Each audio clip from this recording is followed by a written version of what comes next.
আসসালামু আলাইকুম সম্মানিত দর্শক বন্ধুরা, বাড়ির বাইরে কিভাবে রং করবেন, বাড়ির বাইরে রং করতে গেলে কি কি করতে হবে। দর্শক, আপনারা যদি বাড়ির বাইরে রং করতে চান তাহলে অবশ্যই আপনারা পাথর দিয়ে ঘষে নেবেন। দর্শক, আপনারা কমেন্ট করে থাকেন ভাই শিরিষ কাগজ দিয়ে ঘষা যাবে না পাথর ছাড়া। দর্শক, আপনারা রং করার পরে আপনারা শিরিষ মারতে পারবেন, আর পাথর বিল্ডিংয়ে আপনার এক বিরাই মারা যায় প্লাস্টার নতুন থাকতে, আর কোনো সময় পাথর মারতে পারবেন না। এই জন্য আপনারা পাথর মারবেন। পাথর মারলে আপনার উঁচা নিচে আপনার কেটে আপনার স্মুথ ফিনিশিং হয়ে যায়, উঁচা নিচেটা কাটিয়ে যায়, বালিটা পড়ে যায়। আপনারা এই জন্য আপনারা পাথর মেরে নেবেন। এই যে দর্শক, আমরা পাথর মারতেছি, আমাদের মোটা বালি লাল বালি, এই জন্য আমরা 60 নাম্বার পাথর ব্যবহার করতেছি। আপনাদের যদি সেগুন বালি থাকে সাদা তাহলে 120 নাম্বার পাথর ব্যবহার করবেন। আমরা 60 নাম্বার পাথর দিয়ে ঘষে নিচ্ছি উপর নিচ করে। ঘষে আমরা পরিষ্কার করে নেব ঝাড়ুর মাধ্যমে। আপনারা এইভাবে উপর নিচ করে আপনারা ঘষে নেবেন। অবশ্যই আপনারা পাথর মেরে নেবেন। দর্শক, আপনারা এইভাবে পরিষ্কার করে নেবেন ঝাড়ু দিয়ে। আপনারা ওয়ালটি ভালো করে পরিষ্কার করে নেবেন। আমরা পরিষ্কার করে নিয়ে তারপরে আপনার সিলার মিক্স করে আমরা সিলার লাগাই তারপরে রং করে দেব। আপনারা অবশ্যই পাথর মেরে আপনারা পরিষ্কার করে তারপরে আপনারা সিলার দিয়ে পরে রং করতে পারবেন।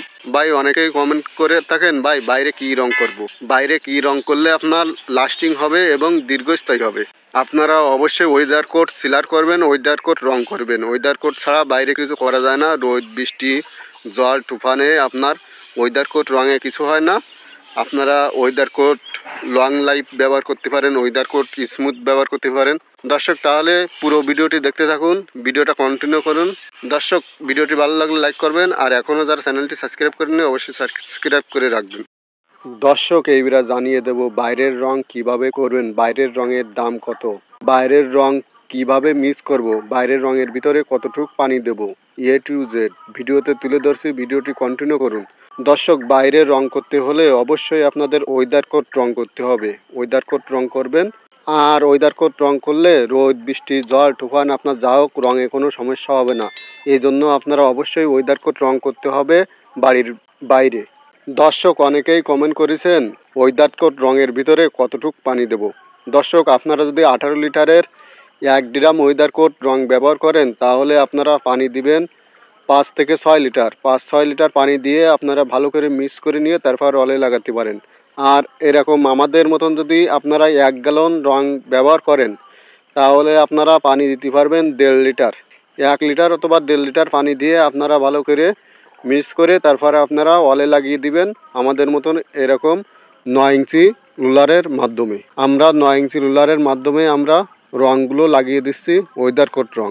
আপনারা এইভাবে উপর নিচ করে আপনারা রুলার দিয়ে আপনারা ওয়েদার কোট রং লাগিয়ে দিবেন বাড়ির বাইরে। দর্শক, আমরা 2 কোট রং করে দেব। প্রথম 1 কোট করে দিচ্ছি, আমরা 6 ঘন্টা পরে আপনারা আরেক কোট করে দেব। অবশ্যই আপনারা 6 ঘন্টা পরে আপনারা আরেক কোট রং করতে পারবেন। দর্শক, স্পেশাল ফিনিশিংয়ের জন্য অবশ্যই 2 কোট রং করবেন। দর্শক, অনেকেই কমেন্ট করে জানতে চাইছেন বাইরের রঙের দাম কত, ওয়েদার কোট রঙের দাম কত। দর্শক, আপনারা যদি 18 লিটারের ওয়েদার কোট রং কিনতে চান তাহলে আপনাদের কাছ থেকে নিতে পারে 7,200 টাকা। আপনারা 7,200 টাকা হলে 18 লিটারের ওয়েদার কোট রং পেয়ে যাবেন। আর 3.5 লিটারের 1 গ্যালন ওয়েদার কোট রঙের দাম নেবে 1,600 টাকা। 1,600 টাকা হলে আপনারা 3.5 লিটারের 1 গ্যালন ওয়েদার কোট রং পাবেন। দর্শক, তাহলে জানতে পারলেন বাইরের রং করার নিয়ম, বাইরের রঙের দাম কত, বাইরের রঙের ভিতরে কতটুকু পানি মিক্স করবেন। দর্শক, ভিডিওটি ভালো লাগলে লাইক করবেন, আর এখনও যারা চ্যানেলটি সাবস্ক্রাইব করেননি অবশ্যই চ্যানেলটি সাবস্ক্রাইব করে রাখবেন। আর যারা অলরেডি সাবস্ক্রাইব করে রাখছেন তাদেরকে অসংখ্য ধন্যবাদ। দর্শক, তাহলে ভালো থাকবেন, সুস্থ থাকবেন। নেক্সট ভিডিওয় আবার দেখা হবে কোনো একটি গুরুত্বপূর্ণ ভিডিও নিয়ে। তাহলে আজকে এই পর্যন্ত, আল্লাহ হাফেজ।